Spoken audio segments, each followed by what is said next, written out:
Hello, I'm Dr. Rick Chambers, continuing to discuss articles that I find in this magazine, Parabola, A Search for Meaning.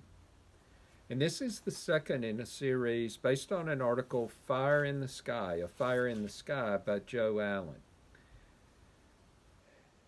And it's a follow up to a video I did earlier called the UFO Archetype, and we'll continue to explore this.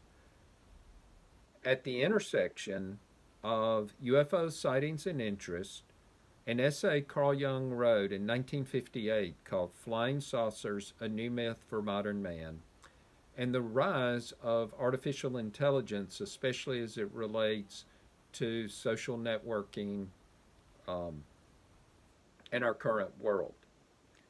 Because the author did such a good job of connecting the dots, I'm able to offer the following summary sentence of the article. Sightings of and interest in UFOs following the witnessing of the atomic bomb suggests there was a change in the collective unconscious of modern humans, changing the heavens from the home of the divine to the home of a spiritless superior technology. Since making the first video, I realized there were a few points I needed to return to emphasize a little more. The first concerns Jung's concept of psychoid processes and experiences.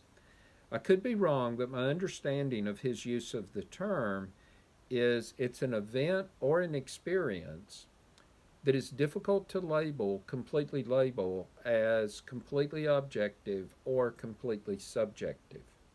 And I'll contrast it with some other psychological terms. Synchronicity is an external event meaningfully connected to subjective meaning. Jung called it an acausal connecting principle. So the subjectivity didn't cause it, but it's meaningfully connected. Projection would be a subjective experience projected into the external world and seen as if it's an objective object or occurrence.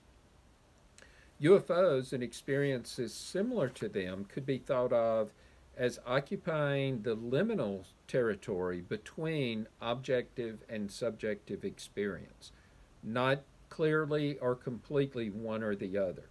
If UFOs were clearly and completely subjective, the people who claim to have seen them would change their story.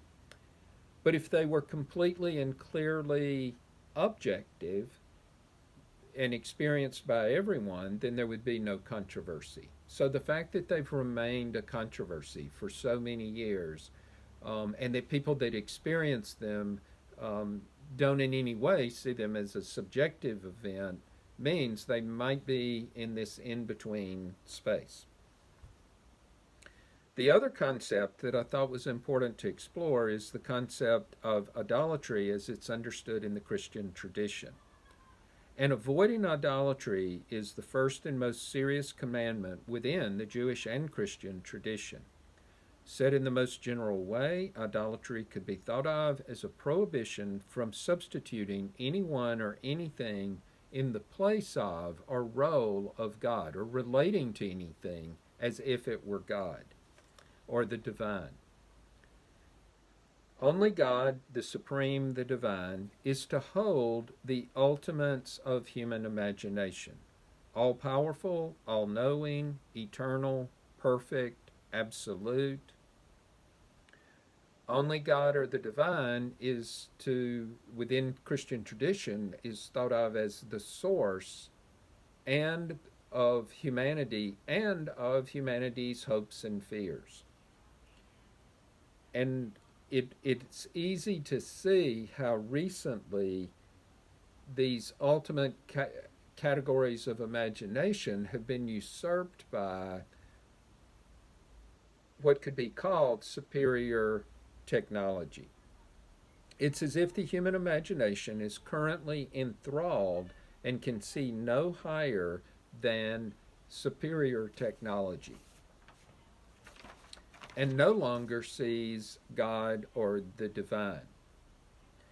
If Carl Jung's theories of the collective unconscious are accurate, then you could say that the tremendous change in technology since 1940 have altered the interior psyche as much as it's altered the exterior world.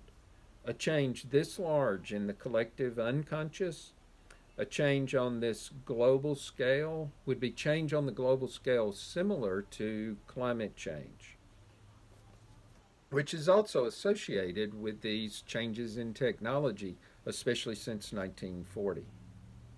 So I want to let listeners know that there are alternatives to submission to the overwhelming, perhaps convincing power of AI and superior technology. Faith traditions and individual imagination can continue to locate the ultimate somewhere other than in superior technology. And that is why I've spent so much time on this particular article. Thank you very much.